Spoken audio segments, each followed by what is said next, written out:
கணவன் தினமும் இரவு 2 மணிக்கு வெளியே போவான். மனைவி கண்ட அதிர்ச்சி உண்மை. ஒரு சிறிய நகரத்தில் ரவி மற்றும் லட்சுமி என்ற தம்பதிகள் வாழ்ந்து கொண்டிருந்தனர்.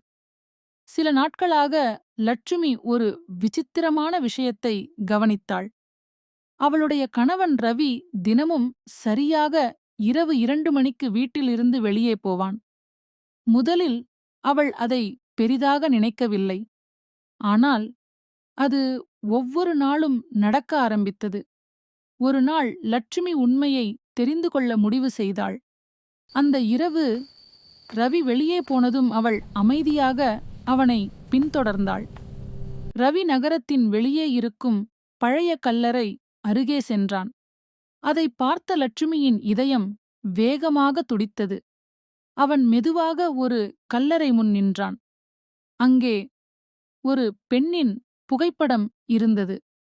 ரவி அந்த கல்லறையின் முன் அமர்ந்து அழ ஆரம்பித்தான். அப்போது லட்சுமி அருகில் சென்று கேட்டாள், "இவர் யார்?" ரவி கண்ணீர் துடைத்து மெதுவாக சொன்னான், "இவர் என் முதல் மனைவி.